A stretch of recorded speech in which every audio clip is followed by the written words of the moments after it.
صحابہ کرام کی پاک دامنی اور طہارت پر ہم نے یقین رکھا۔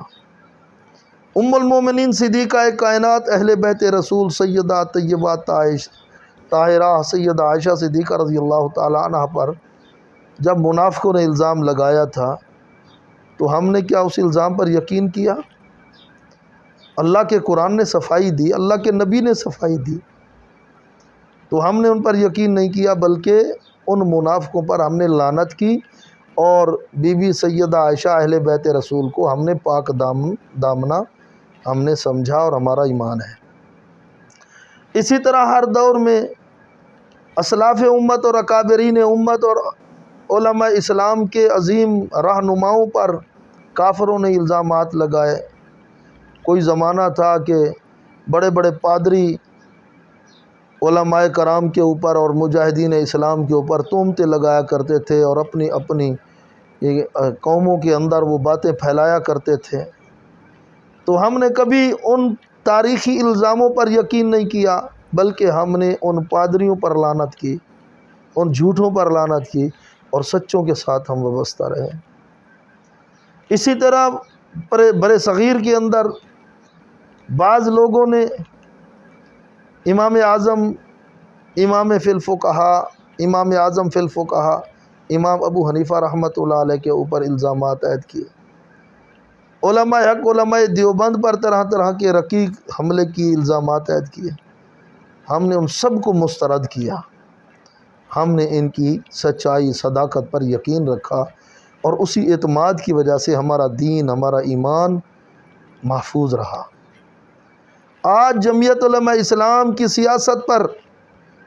اور ان کی دیانت اور صداقت پر ہمیں یقین رکھنا ہوگا، پھر جا کر اس یقین کی برکت سے ہمارا وطن بھی بچے گا، ہمارا دین بھی بچے گا، ہمارا ایمان بھی بچے گا، ہمارے ملک کی تنصیبات بھی محفوظ ہوں گی، ہمارا ایٹم بم بھی محفوظ ہوگا، ہمارے ایٹمی پلانٹ بھی محفوظ ہوں گے، ہمارے سائنسدان بھی محفوظ ہوں گے، ہمارا ملک ترقی کرے گا، ہمارا ملک ترقی کی راہ پر گامزن ہوگا، اور دنیا ہمارے ملک کی طرف جو ہے خواہش کرے گی کہ ہم اپنا کاروبار بھی وہاں جا کر کریں تاکہ ہمیں ڈھیروں فائدہ اور نفع حاصل ہو۔ یہ تب ہوگا جب ہم جمعیت علماء اسلام کے اوپر ہم یقین کریں گے اور ان کی سیاست پر یقین کریں گے، اور اپنا قیمتی ووٹ ان کے حق میں استعمال کریں گے۔ تو میں نے عرض کیا کہ سیاست کی دو قسمیں ہیں، ایک ہے کافروں کی سیاست جو جھوٹ، لوٹ مار اور کرپشن پر مبنی ہے، دھوکہ دہی پر، یو ٹرن لینے پر، منافقت پر مبنی ہے، قوم کو دھوکے میں رکھنے، دھوکے میں ڈالنے، دھوکہ کرنے پر مبنی ہے، جو کہو وہ نہ کرو یہ اس پر مبنی ہے۔ یہ ہے کافروں کی، یہود و نصارہ کی سیاست۔ اور دوسری ہے اللہ کے نبیوں کی سیاست اور ان کی وراثت میں علماء حق کی سیاست۔ تو وہ سیاست سچائی، صداقت اور قوم کے ساتھ جو ہے وفا کرنے کی سیاست، اور ان کے املاک اور ان کے امن اور ان کے مال و متاع کے تحفظ کی سیاست، ان کے دین اور ایمان اور عقائد کے تحفظ کی سیاست۔ تو وہ سیاست اس دور میں اگر کسی نے کی ہوئی ہے اور اس کو زندہ رکھا ہوا ہے تو وہ ہے جمعیت علماء اسلام کا پلیٹ فارم۔ اگر ہم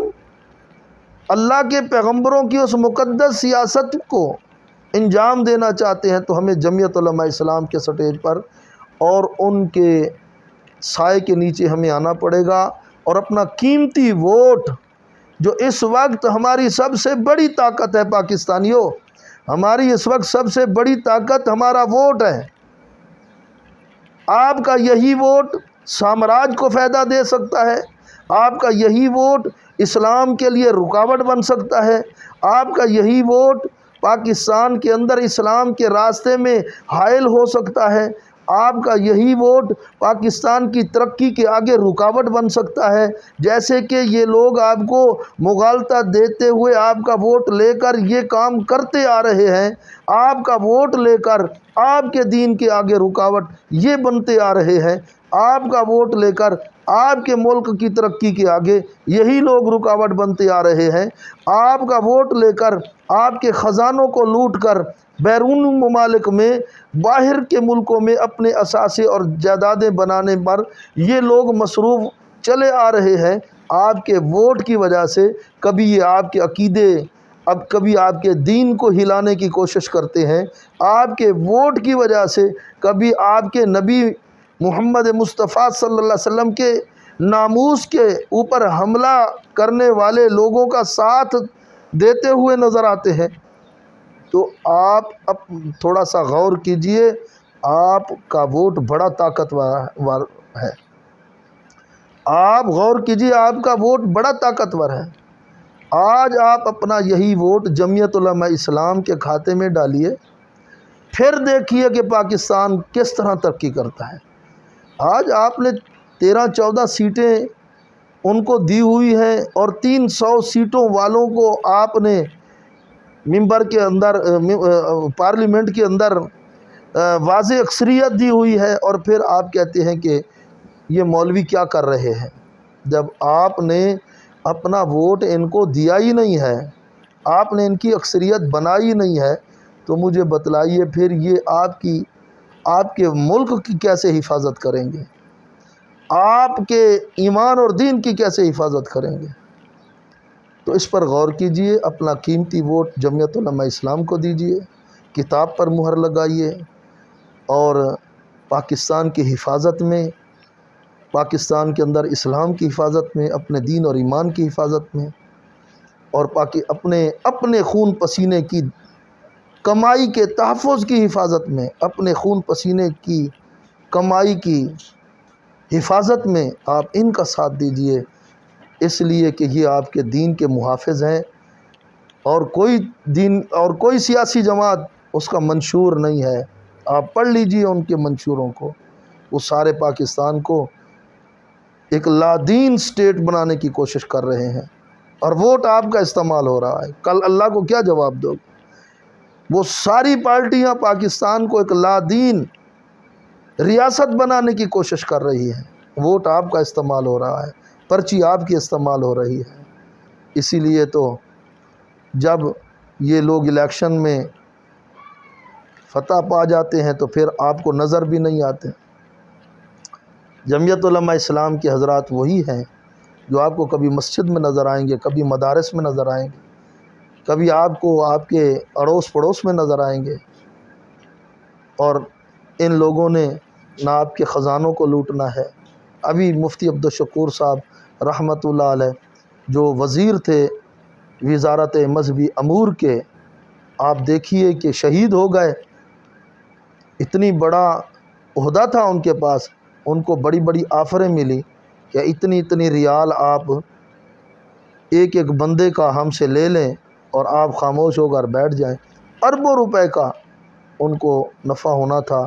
انہوں نے کہا کہ نہیں، ہماری سیاست کرپشن پر، لوٹ مار پر اور قوم کو دھوکہ دینے پر مبنی نہیں، اور یہ تو حجاج کرام ہیں، اللہ اور اس کے رسول کے مہمان ہیں۔ پہلے زمانوں میں تو ڈاکو اور چور بھی حاجیوں کو نہیں لوٹتے تھے، اور آج ہم مسلمان ہو کر اور اہل اسلام ہو کر ان حاجیوں کو لوٹیں اور ان کی جیبیں صاف کریں؟ انہوں نے انکار کر دیا، اور جو پیسہ بچا بعد میں انہوں نے حاجیوں کے گھروں میں پہنچایا مفتی عبدالشکور صاحب، اور آپ دیکھیں جب وہ شہید ہوئے تو ان کا جنازہ کچے مکان سے اٹھا، ان کی تنخواہ کیا تھی؟ تو یہ سیاست ہے جمعیت علماء اسلام کی، تو کیوں نہیں یہ حقدار کہ ہم ان کو اپنا ووٹ دیں؟ تو میری گزارش ہے تمام پاکستانیوں سے، الیکشن آنے والے ہیں، اسلام کے لیے، پاکستان کے تحفظ کے لیے، اپنے خزانے کے تحفظ کے لیے، پاکستان کے اندر اسلامی شعار کے تحفظ کے لیے، مساجد مدارس کے تحفظ کے لیے، اپنے ایمان کے تحفظ کے لیے، اور جو آپ لوگ کماتے ہیں، آپ کی کمائی کا بہت سارا حصہ